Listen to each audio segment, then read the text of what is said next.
menudungi atau menaungi kehidupan kita, melindungi kehidupan kita dari hal-hal yang akan terjadi di depan kita. Hal-hal yang akan terjadi, yaitu akan terjadi kelaparan, dikatakan kelaparan akan terjadi, bukan kelaparan akan makanan minuman. Nanti juga akan terjadi kelaparan makanan minuman, tetapi yang terpenting adalah kelaparan akan firman. Kelaparan akan firman. Makanya sekarang ini firman Tuhan disampaikan supaya kita tidak jatuh dalam kelaparan akan firman di depan. Kalau kita jatuh pada kelaparan itu akan firman, maka kita akan jatuh, rebah dan tidak akan bangkit-bangkit. Artinya binasa untuk selama-lamanya. Tapi kalau kita sekarang ini banyak mendengar firman, sehingga iman kita timbul sampai ada perbuatan iman dalam kehidupan kita, maka firman akan melindungi, memelihara hidup kita. Kata firman Tuhan, manusia hidup bukan dari roti saja, tetapi dari setiap perkataan firman yang keluar dari mulut Allah. Itu perkataan firman. Mampu memelihara hidup kita. Makan minum secara jasmani, Tuhan sanggup pelihara kita. Terutama itu ya, kelaparan akan firman Tuhan. Tuhan memberi kepuasan kepada kita. Sampai firman itu sudah mendarah daging. Sampai mendarah daging dalam hidup kita. Semoga kita bisa mengerti. Ini naungan yang pertama. Naungan yang kedua, naungan dari tudung bulu kambing. Nah, naungan dari tudung bulu kambing. Ini berbicara tentang naungan kesucian dalam pengharapan oleh Roh Kudus. Di sini Roh Kudus tampil untuk menaungi kehidupan kita.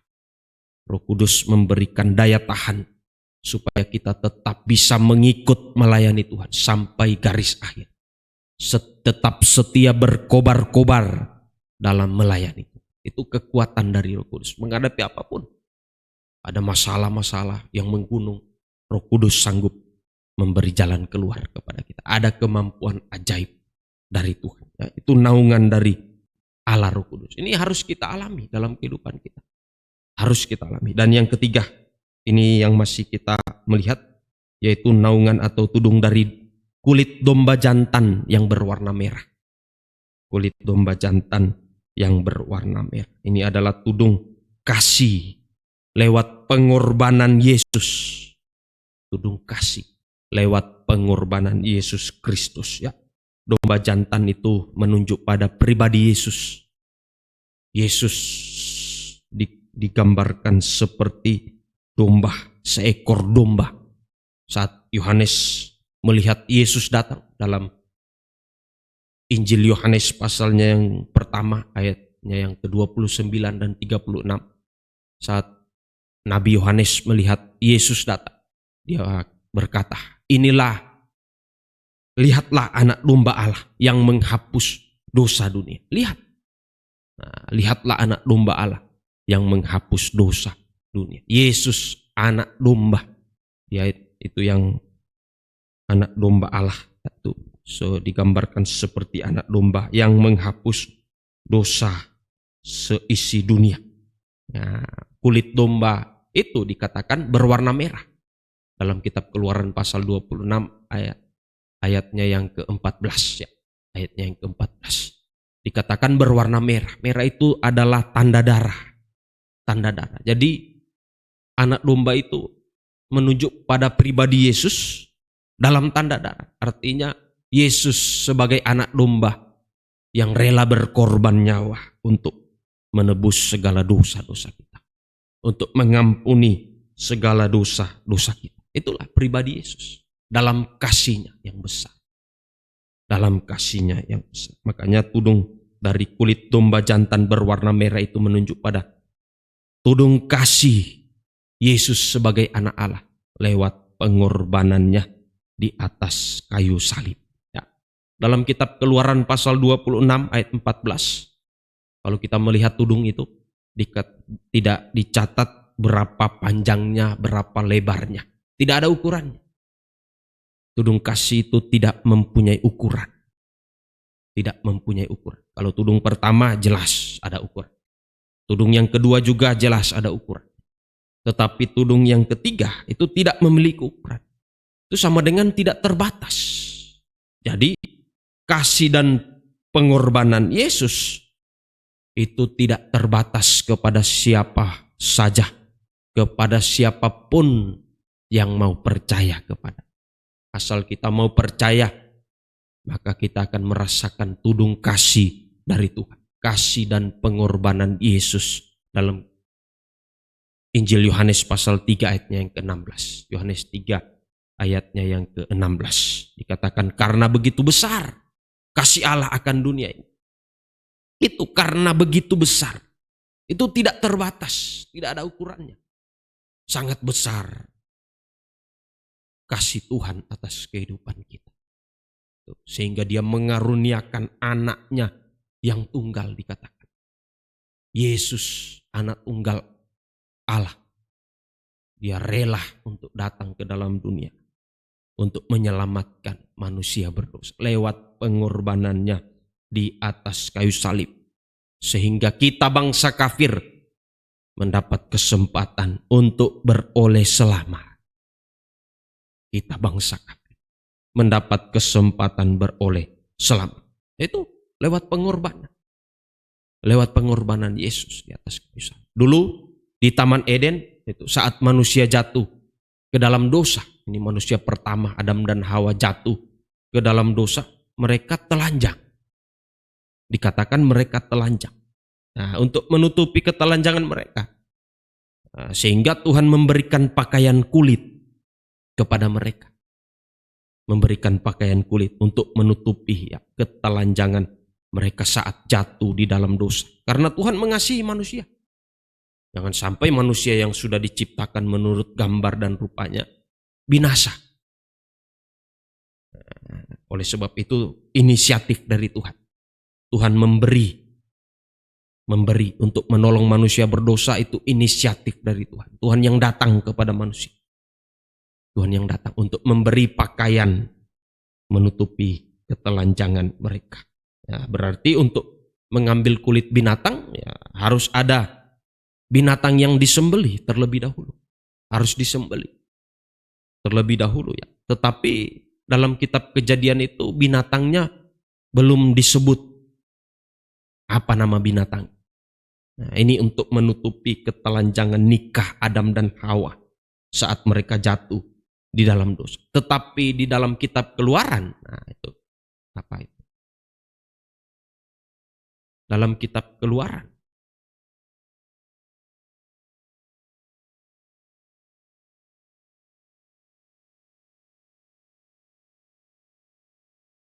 puji bagi nama Tuhan.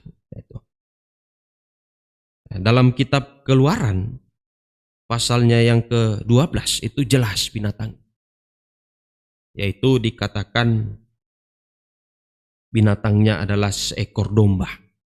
Dalam kitab Keluaran. Binatangnya adalah seekor domba. Waktu Tuhan itu ya memerintahkan bangsa Israel untuk merayakan Paskah. Untuk merayakan Paskah. Korban ini itu Tuhan katakan ambillah seekor domba itu ya, berumur setahun. Nanti dibaca dalam kitab Keluaran pasal 12. Ambillah pada tanggal 10 bulan pertama. Ambillah domba berumur setahun.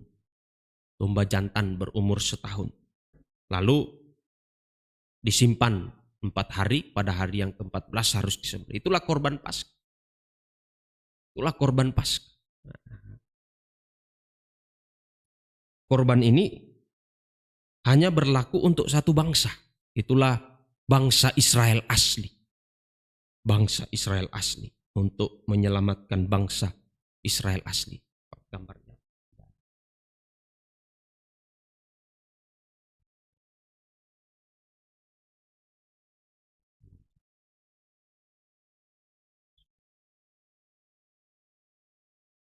Itu ya. Puji bagi nama Tuhan. Ya. Nah, maaf ada gangguan.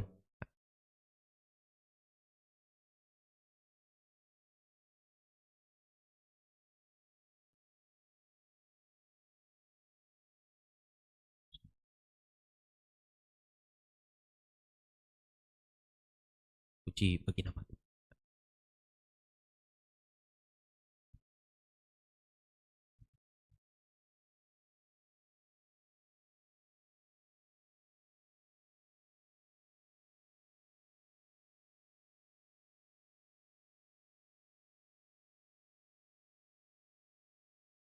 Puji bagi nama Tuhan. Ya. Nah,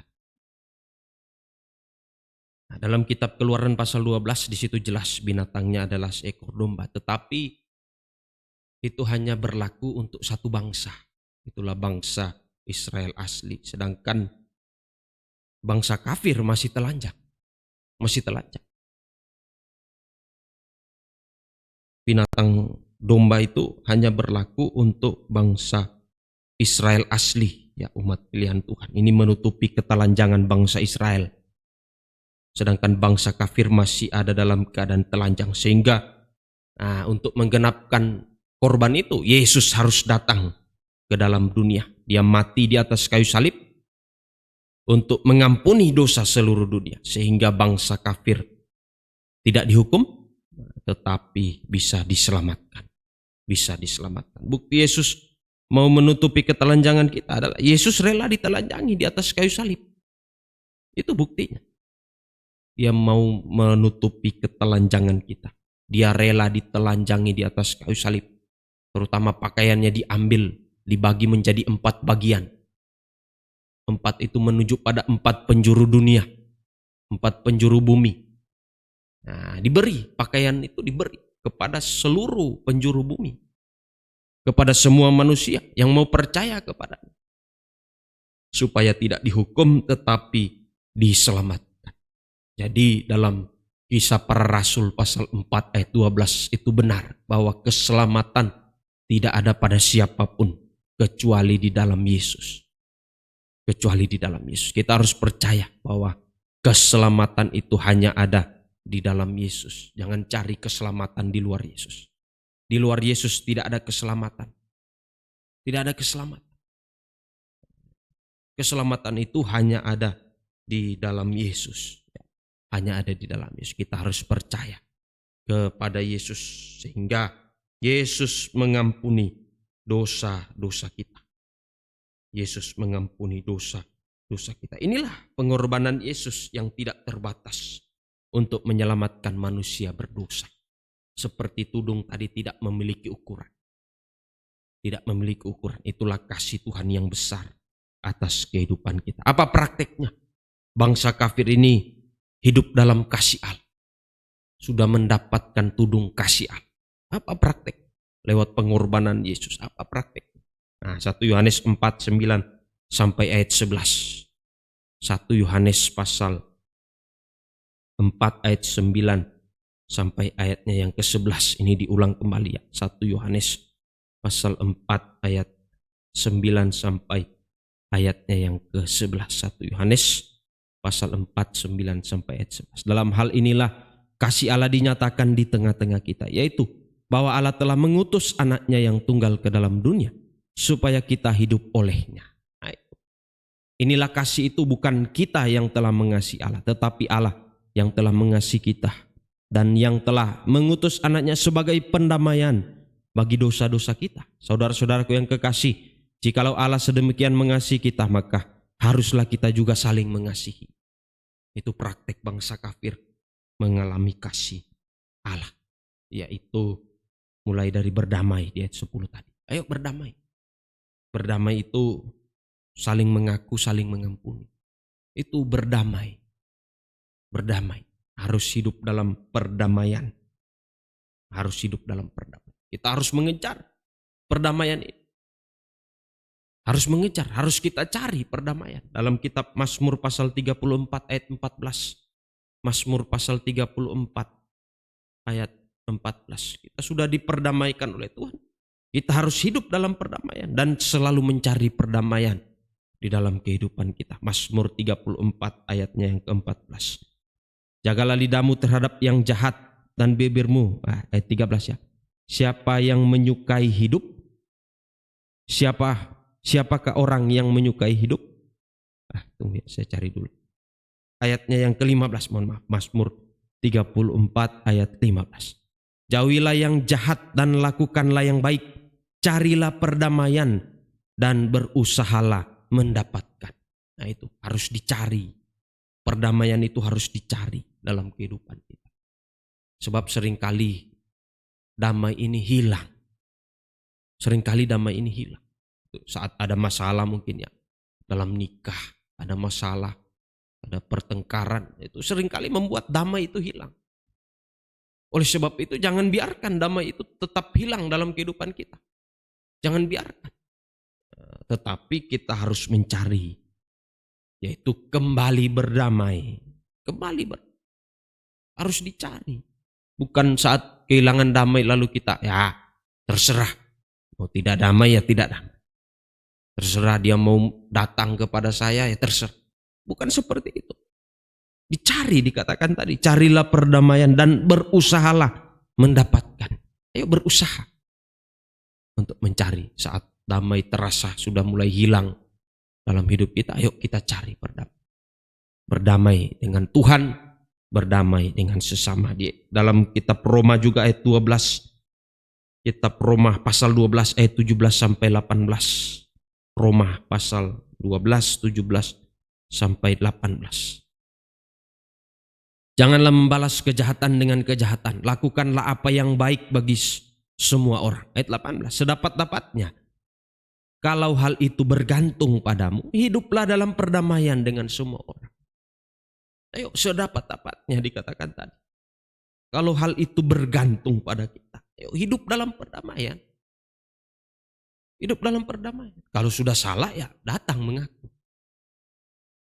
Nah, itu berdamai. Kalau sudah salah datang mengaku. Nah, kalau orang salah kepada kita, ayo kita ampuni. Tadi sedapat-dapatnya. Kalau hal itu bergantung padamu. Nah, mungkin untuk berdamai itu bergantung pada kita. Kita tahu sudah salah. Sudah salah tadi, mungkin ada pertengkaran salah. Suami istri, suami salah. Itu sedapat-dapatnya. Kalau hal itu bergantung padamu, datang mengaku. Mengaku dosa kepada sesama. Suami mengaku kepada istri, istri mengaku kepada suami. Itu sedapat-dapat. Itu berusaha untuk mencari perdamaian. Nah, sedapat-dapat. Ya. Nah, kalau orang salah lalu datang mengaku kepada kita, kita harus mengampuni. Harus mengampuni. Dan juga melupakan dosa orang lain. Kita harus mengaku dan saling mengampuni. Sudah mengaku, ayo saling mengampuni satu dengan yang lain. Itu berusaha mencari perdamaian. Ya, sehingga kita hidup dalam damai sejahtera. Saya sudah katakan harga damai itu sangat mahal. Sangat mahal. Sangat mahal. Untuk mencari itu sangat sukar, tapi harus dicari. Saya sudah katakan kalau terjadi pertengkaran itu suami istri untuk berdamai itu, nah itu sangat sukar, seperti ada gunung yang memisahkan. Padahal cuma sebelahan, tapi rasa-rasanya ada gunung. Mau menegur yang satu itu takut, tegur yang satu takut. Itu karena ada dosa. Makanya kalau sudah bisa saling mengaku, saling mengampuni, maka hati damai sejahtera. Hati damai, terutama di dalam nikah. Teladannya Yesus, teladannya pribadi Yesus. Dia di atas kayu salib mau mengaku dosa kita. Kita yang berbuat dosa, tapi Yesus yang harus disalib. Itu mengakui segala dosa-dosa. Dia mengakui segala dosa dan mengampuni dosa-dosa kita.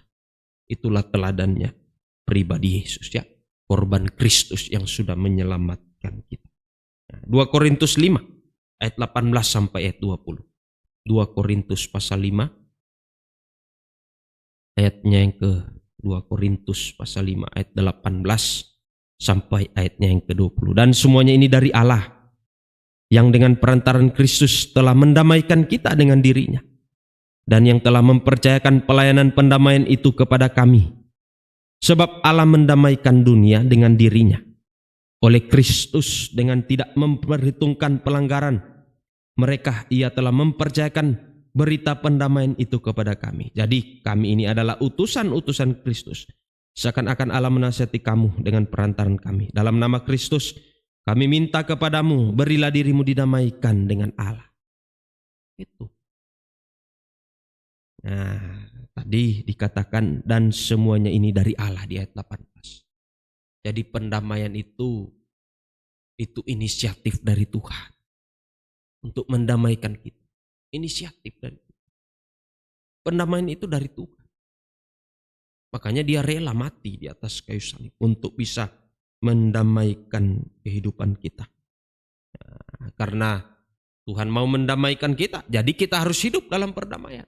Mulai dari kami hamba Tuhan, tadi dikatakan mendamaikan kita dengan dirinya, telah mempercayakan pelayanan pendamaian itu kepada kami. Kami di sini itulah hamba-hamba Tuhan yang dipakai oleh Tuhan untuk menyuarakan berita pendamaian kepada sidang jemaat, supaya sidang jemaat hidup dalam perdamaian dengan Tuhan. Hidup dalam perdamaian dengan Tuhan. Kami harus mengerti bahwa kami dipanggil oleh Tuhan untuk melayani sidang jemaat, supaya mendamaikan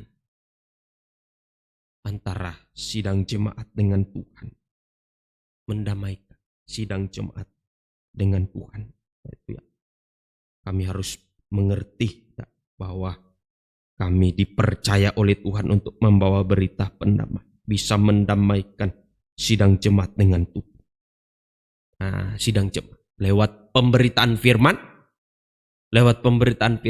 itu memberitakan berita pendamaian lewat pemberitaan firman seperti pada pagi hari ini, dan juga lewat doa penyahutan. Seringkali kami harus menjadi perantara antara sidang jemaat dengan Tuhan. Kami menjadi perantara. Lewat doa penyahutan, selalu mendoakan sidang jemaat supaya selalu didamaikan dengan Tuhan. Itu tugas kami sebagai hamba Tuhan. Kami harus paham.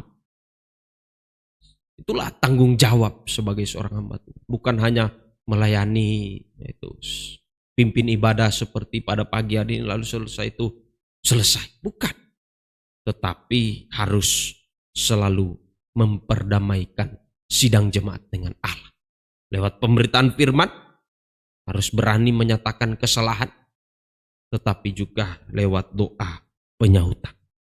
Selalu mendoakan sidang jemaat di hadapan Tuhan. Makanya hamba Tuhan yang paham tentang hal ini itu jangan dibikin susah dalam pelayanan. Jangan dipandang enteng dalam pelayanan. Itu berat tanggung jawabnya untuk keselamatan jiwa sidang jemaat.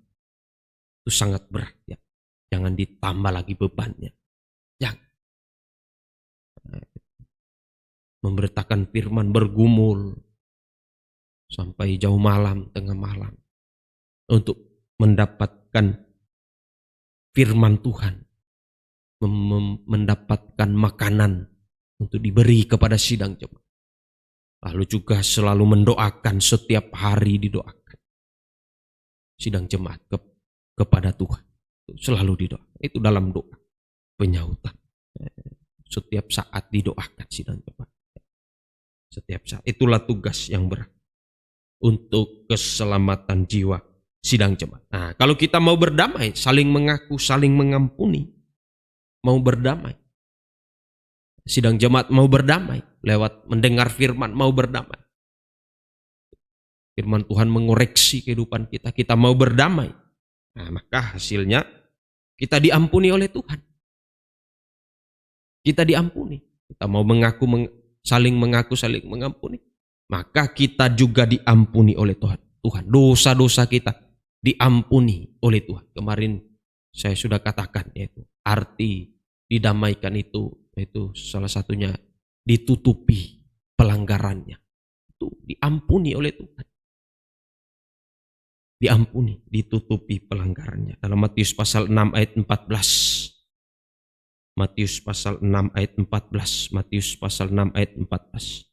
Karena jikalau kamu mengampuni kesalahan orang, Bapamu yang di surga akan mengampuni kamu juga. Itu kalau sudah bisa mengampuni, melepaskan pengampunan, dosa kita juga diampuni oleh Tuhan.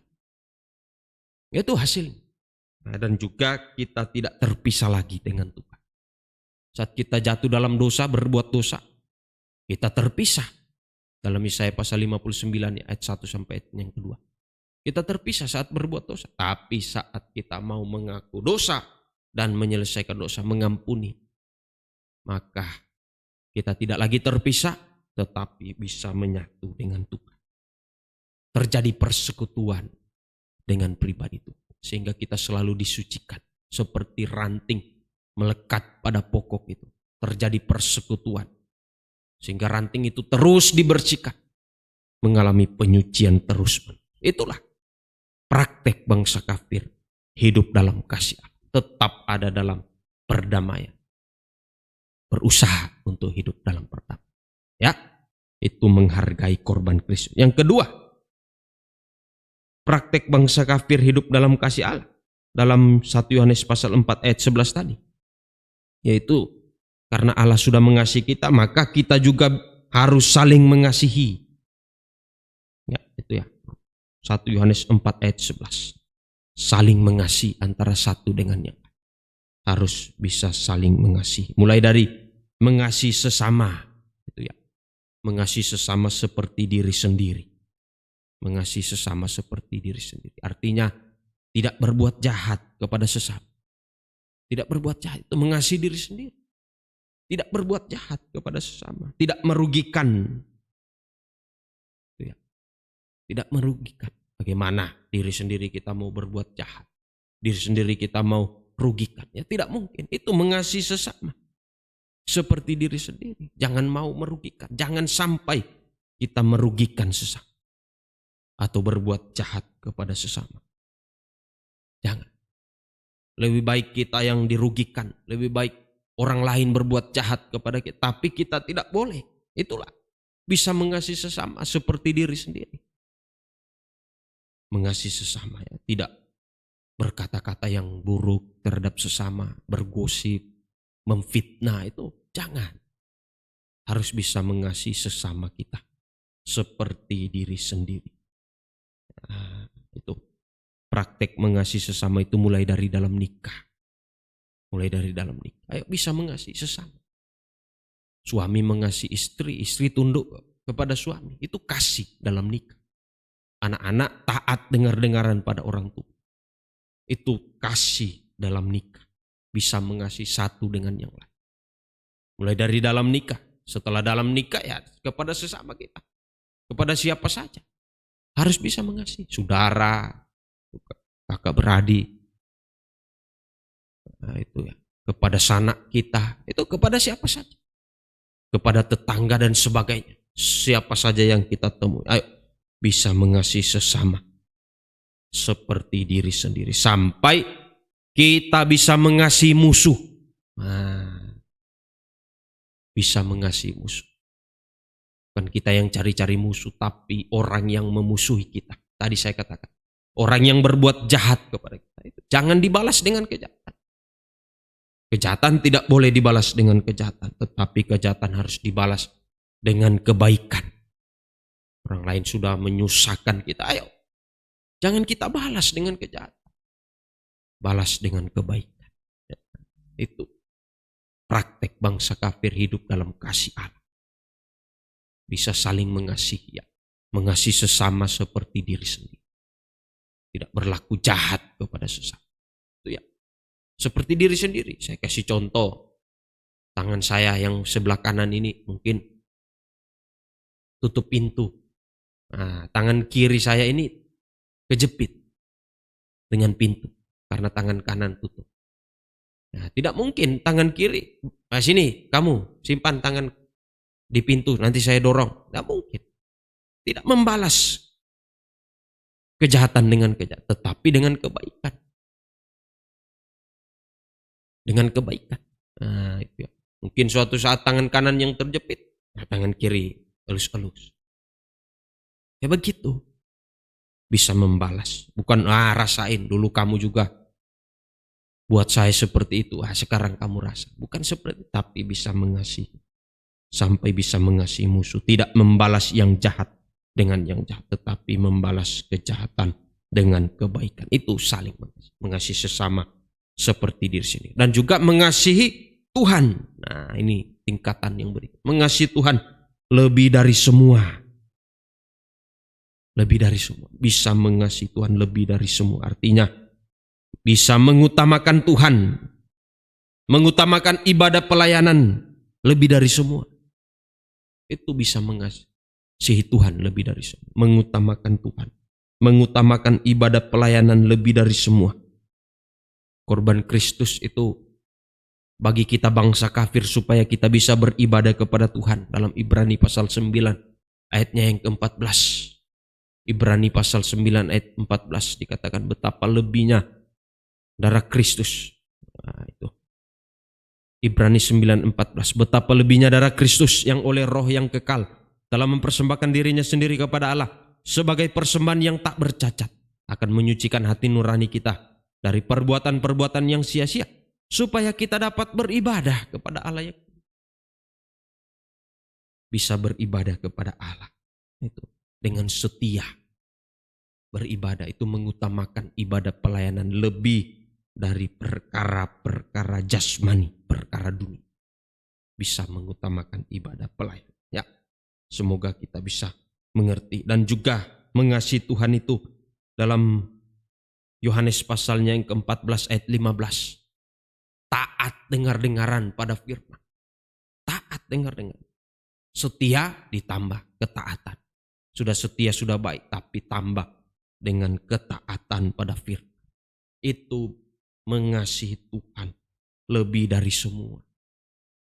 Lebih daripada kehendak kita. Kita mau taat pada kehendak Tuhan. Kehendak kita maunya A, tapi kehendak Tuhan B. Ayo taat pada kehendak Tuhan. Itu bisa mengasihi Tuhan lebih dari semua. Mengorbankan segala sesuatu.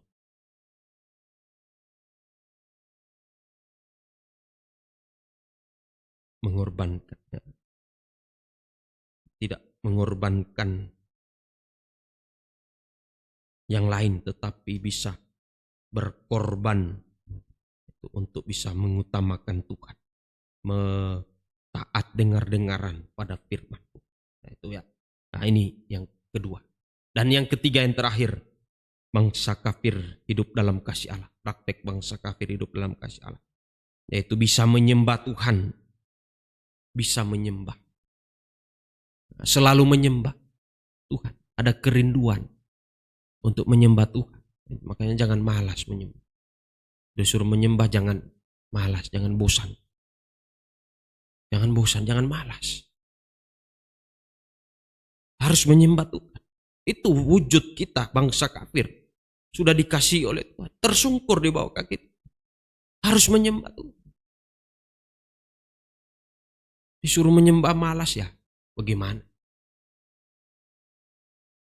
Bagaimana kita mewujudkan kasih kita kepada Tuhan?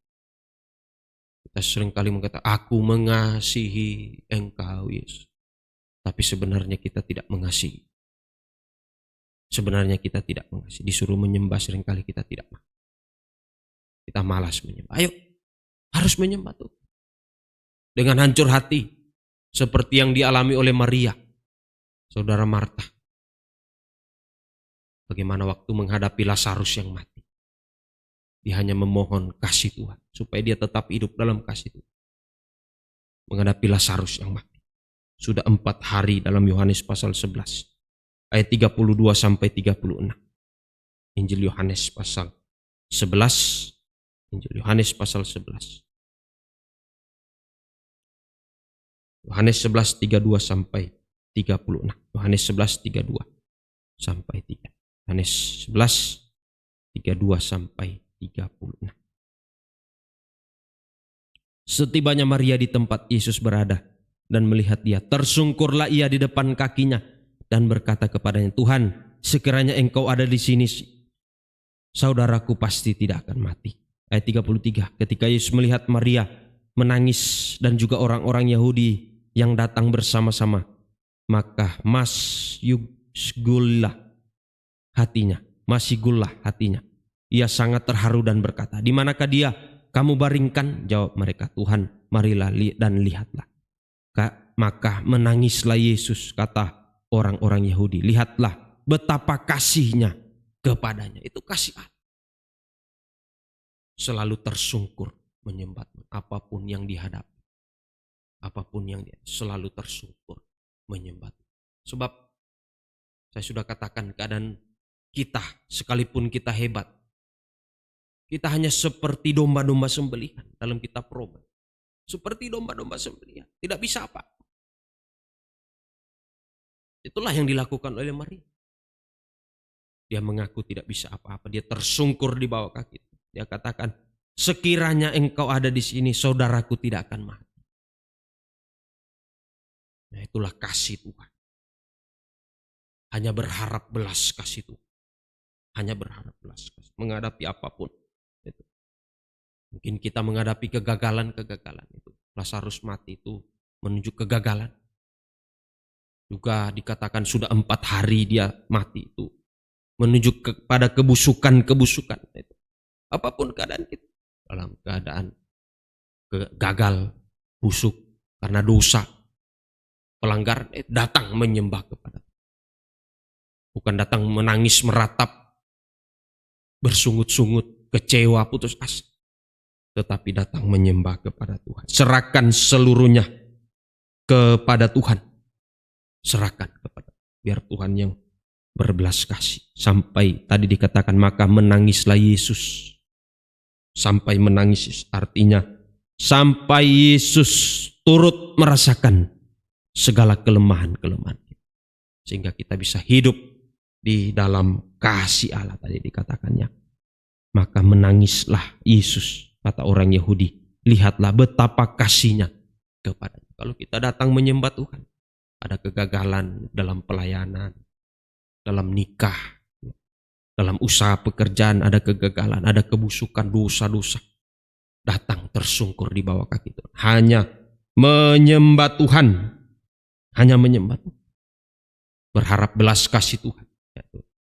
Menghadapi apapun, sekalipun keadaan kita seperti domba-domba sembelihan. Tetapi karena kasih Tuhan, kita akan mendapatkan kemenangan. Itu apa yang busuk diubah oleh Tuhan menjadi harum. Apa yang gagal diubah oleh Tuhan menjadi berhasil. Apapun keadaan kita. Ada dosa-dosa, ayo. Lewat menyembah Tuhan. Tuhan mampu untuk mengampuni dosa kita. Asal kita mau datang.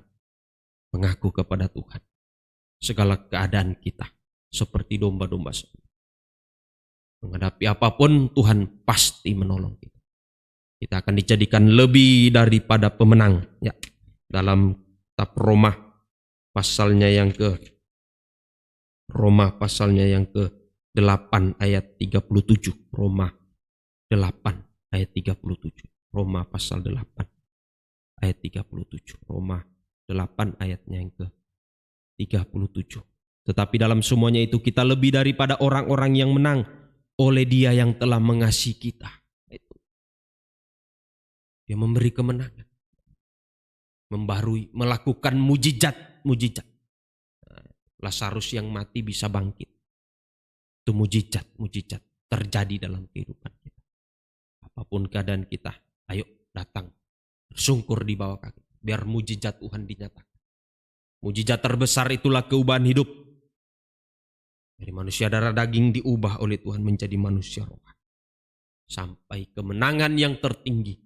Kita duduk bersanding dengan Yesus di tahta surga. Wahyu pasal 3 ayat 21.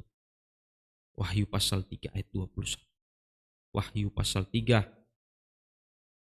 ayatnya yang ke-21. Wahyu pasal 3 21. Barang siapa menang, ia akan kududukan bersama-sama dengan aku di atas tahtaku, sebagaimana aku pun telah menang dan duduk bersama-sama dengan Bapakku di atas tahtanya. Ini kemenangan kita yang tertinggi. Kita bisa bersanding dengan Yesus di tahta surga. Duduk setahta dengan Tuhan. Mengalami kuasa pembaruan terus menerus sampai kita menjadi sama dengan Tuhan. Menjadi sempurna. Menjadi mempelai wanita Tuhan yang sempurna. Sefanya pasal 3 ayat 17. Sefanya pasal 3 ayat 17. Sefanya pasal 3. ayatnya yang ke-17, ayat terakhir, Sefanya 3:17. Tuhan Allahmu ada di antaramu sebagai pahlawan yang memberi kemenangan. Ia bergirang karena engkau dengan sukacita. Ia membaharui engkau dalam kasih-Nya. Ia bersorak-sorai karena engkau dengan sorak-sorai. Dia selalu membaharui kita dengan kasih-Nya yang besar. Kalau kita selalu tersungkur di bawah kaki Tuhan, banyak menyembah Tuhan, kita akan merasakan kasih Tuhan mengubah hidup kita, apapun keadaan kita, sejahat senajis apapun. Kalau kita mau tersungkur di bawah kaki Tuhan, banyak menyembah, kita akan diubah oleh Tuhan terus menerus sampai kita menjadi sama sempurna seperti Tuhan. Ayo banyak berdoa, menyembah. Pada pagi hari ini kita gunakan waktu, kesempatan untuk bisa tersungkur di bawah kaki Tuhan, hanya menyembah Tuhan. Dia hanya sejauh doa. Dia hanya sejauh doa. Nyanyian rohani 147. Nyanyian rohani 147. Dia hanya sejauh doa. Haleluya. Bila sengsara menimpa ke atasmu, bila baan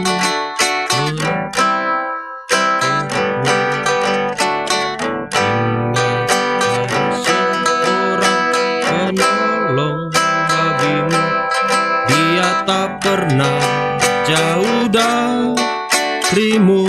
Bila godaan menggodai hidupmu, bila cobaan mencobai hatimu, ingat ada seorang penolong bagimu. Yesus selalu pedulikan kamu.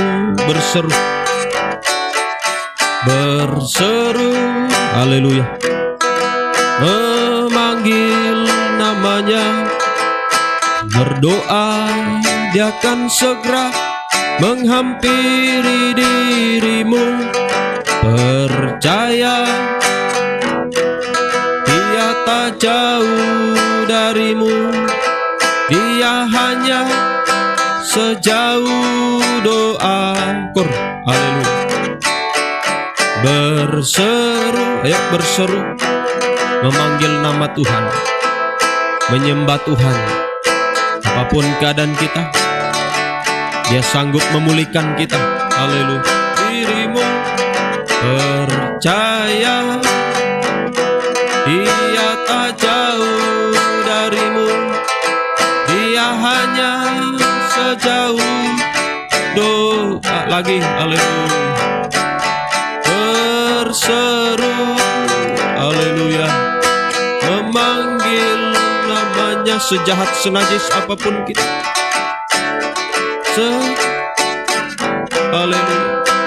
Biar kita datang kepada Tuhan, menyembah Tuhan, tersungkur di bawah kaki Tuhan, merendahkan diri, mengaku dosa. Kalau diampuni, ayo jangan berbuat dosa lagi.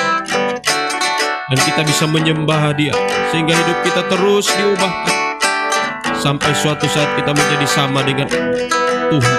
Haleluya. Namanya berdoa, menghampiri dirimu. Yang bisa berlutut, ayo berlutut di rumah masing-masing. Dia tak jauh darimu. Dia hanya sejauh doa. Haleluya, sembah Dia.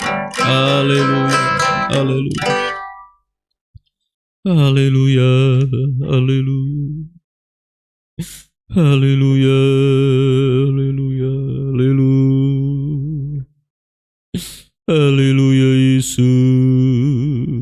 haleluya, haleluya, haleluya Yesus, haleluya, haleluya Yesus, haleluya, haleluya, haleluya.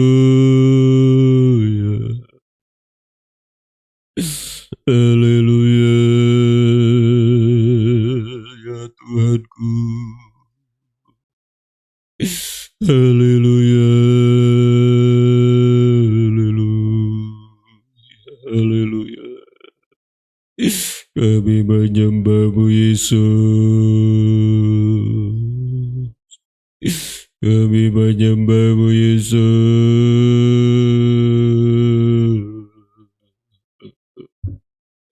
Kami menyembah-Mu ya Tuhanku. Kami menyembah-Mu. Kami menyembah.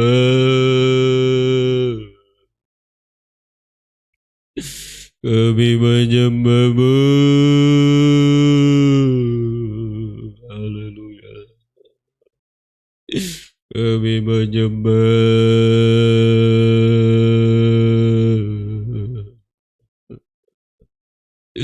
Haleluya.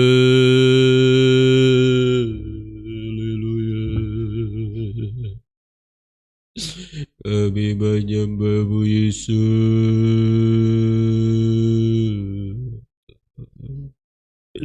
Haleluya.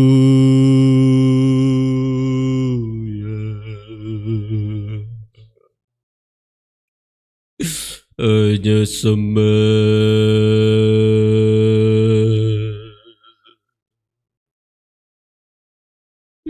hanya sembah,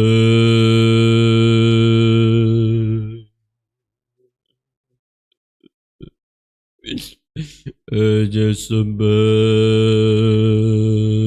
Tuhan. Haleluya, haleluya. Yesus, Yesus, Yesus, ya laku, ya Yesus,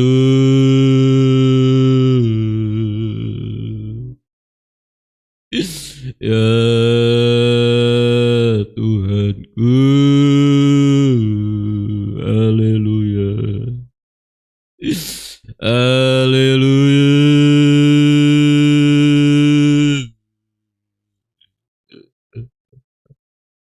Hanya menyembah-Mu Yesus.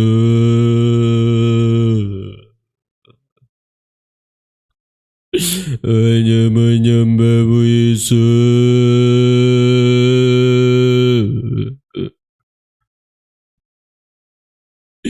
Hanya menyembah.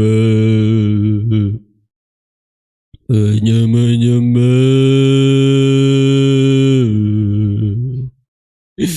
Hanya menyembah ya Tuhanku.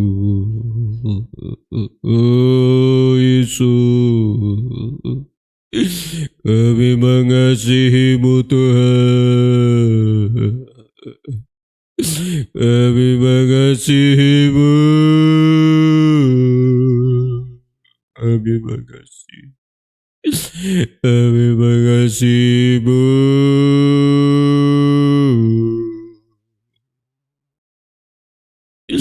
Kami mengasihi-Mu Yesus. Haleluya.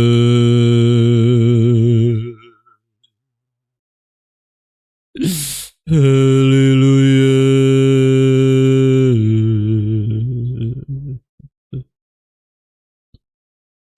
Haleluya.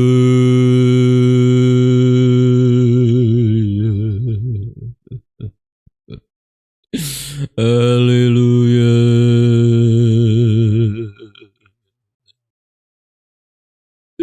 Yesus.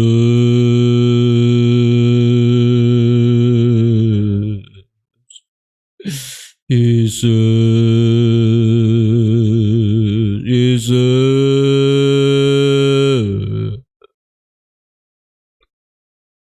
Haleluya.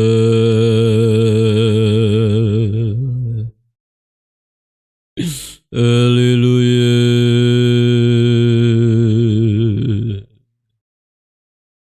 Haleluya.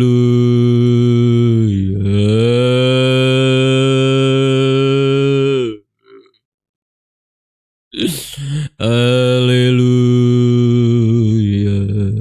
Haleluya. Yesus.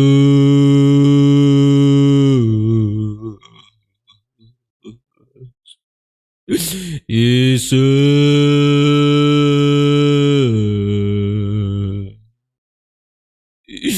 Ya Tuhanku.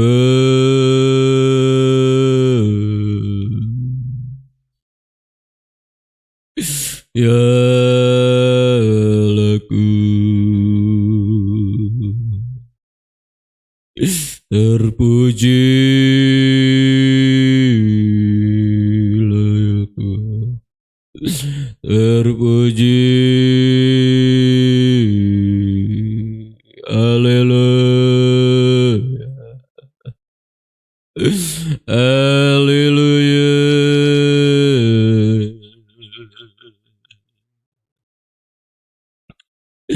Haleluya.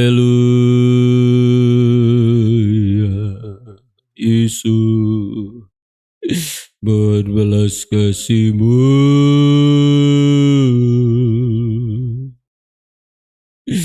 mohon kemurahan-Mu. Haleluya. Haleluya.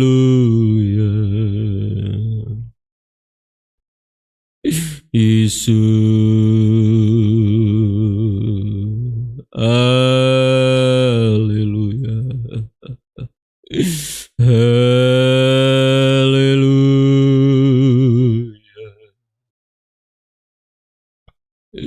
Haleluya.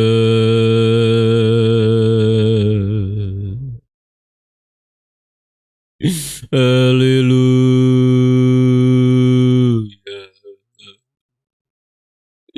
Haleluya.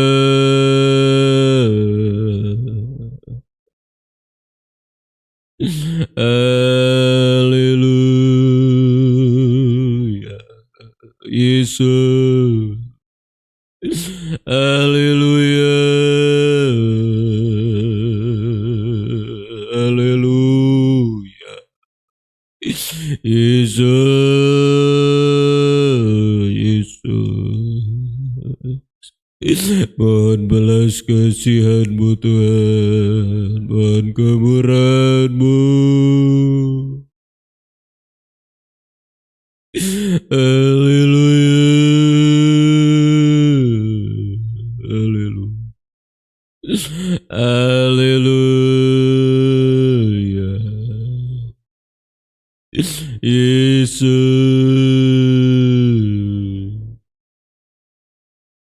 Haleluya.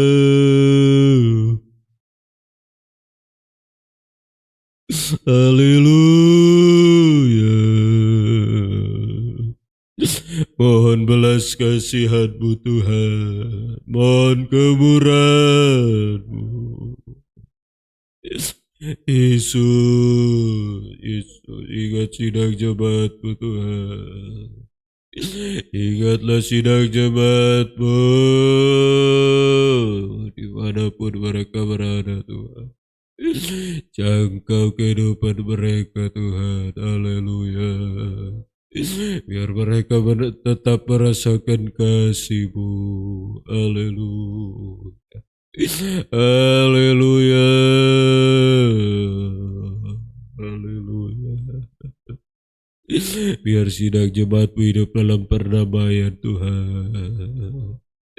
Biar sidang jemaat-Mu hidup dalam kasih-Mu, bisa mengasihi sesama, mengasihi Tuhan. Haleluya. Sampai sidang jemaat bisa tersungkur di bawah kaki-Mu Tuhan, merendahkan diri serendah-rendahnya. Haleluya. Haleluya. Haleluya. Sehingga kami dibarui oleh Tuhan, sidang jemaat-Mu dibarui. Haleluya, diselamatkan saat Engkau datang kembali. Terima kasih Tuhan, tolonglah kehidupan kami. Masih banyak cacat celah kekurangan dalam mengikut Engkau Tuhan. Tetapi biarlah kami kembali merasakan kasih-Mu, hidup dalam kasih-Mu. Haleluya, haleluya. Sehingga Engkau bekerja dalam hidup kami Tuhan, mendatangkan kebaikan, membarui hidup kami, mengubah kami Tuhan dari sehari ke sehari. Haleluya, haleluya. Mengubah hidup manusia darah daging ini, diubah oleh Tuhan menjadi manusia rohani. Semakin hari semakin bernilai rohani. Terima kasih, ingat kami, ingat sidang jemaat-Mu Tuhan. Haleluya, tolonglah kami Tuhan. Kami merindukan tudung kasih dan pengorbanan-Mu, kami rasakan dalam hidup kami. Tidak terbatas Tuhan. Haleluya, menjangkau kami, memulihkan keadaan kami Tuhan. Nama Tuhan dipuji, diagungkan. Terima kasih, menyerahkan sidang jemaat hanya ke dalam tangan kasih-Mu Tuhan. Tolonglah sidang jemaat-Mu Tuhan, menghadapi banyak pergumulan, masalah-masalah. Tuhan tolong bukakan jalan, berikan jalan keluar untuk bisa menanggung segala sesuatu. Haleluya, dika-dika sidang jemaat Tuhan, tolong berkatilah Tuhan. Persatukan, arahkan dalam nikah yang rohani, jangan sampai ada yang tertinggal binasa. Haleluya, usaha pekerjaan mereka Tuhan berkati Tuhan, ibadah pelayanan Tuhan tolong berkati, untuk tetap bisa setia mengutamakan ibadah pelayanan lebih dari apa, mengkaitkan hidup mereka dalam rencana-Mu yang besar Tuhan. Terima kasih, ampuni segala kekurangan-kekurangan Tuhan, tolong. Haleluya, yang belum bisa beribadah Tuhan tolong Tuhan berkemuran. Haleluya, beri kesempatan Tuhan untuk bisa kembali setia beribadah kepada Engkau sampai garis akhir hidup mereka. Nama Tuhan dipuji, nama Tuhan diagung. Terima kasih Tuhan. Terima kasih, terima kasih Tuhan. Haleluya, haleluya. Mohon belas kasih-Mu Tuhan. Kami tidak bisa apa-apa tanpa Engkau, tanpa kasih-Mu. Kami sangat membutuhkan kasih-Mu Tuhan. Haleluya, haleluya, haleluya. Sidang jemaat menghadapi banyak pergumulan Tuhan, beri jalan keluar. Menghadapi sakit penyakit Tuhan tolong mujizat-Mu dinyatakan, menyembuhkan sidang jemaat-Mu Tuhan. Sehingga dengan kesehatan yang Tuhan, Engkau karuniakan dipakai untuk beribadah melayani Engkau. Terima kasih Tuhan. Segala pengorbanan seluruh sidang jemaat Tuhan yang membalas, memberkati semuanya Tuhan. Mengembalikan milik Tuhan perpuluhan persembahan khusus. Tuhan kiranya membalas, memberkati semuanya. Terima kasih Tuhan. Terima kasih, nama Tuhan dipuji, nama Tuhan diagungkan. Hidup kami sepanjang hari, tubuh jiwa roh kami, kami serahkan ke dalam tangan-Mu. Pelihara, lindungi kami, singkir jauhkan dari hal-hal tidak diinginkan, mara bahaya, celaka, maut sekalipun, bencana-bencana alam apapun bentuknya Tuhan. Juga dosa semakin hari semakin memuncak di akhir zaman. Pekerjaan iblis, setan, roh jahat, roh najis, niat-niat orang jahat apapun bentuknya, sakit, penyakit, virus, bakteri, kami usir semua dalam nama Yesus. Darah Yesus yang berkuasa. Engkau baik bagi kami Tuhan. Terima kasih Tuhan. Terima kasih, Engkau sungguh baik. Terima kasih Tuhan. Inilah doa kami kepadamu. Biar berkat-Mu dan damai sejahtera-Mu dalam persekutuan dengan Allah Bapa, Sang Putra, Allah Roh Kudus, dalam nama Tuhan Yesus Kristus menyertai mulai pagi ini sampai Yesus datang kembali kedua. Ampuni kami, mengucap syukur dalam nama Tuhan Yesus. Haleluya. Amin. Tuhan memberkati. Selamat pagi.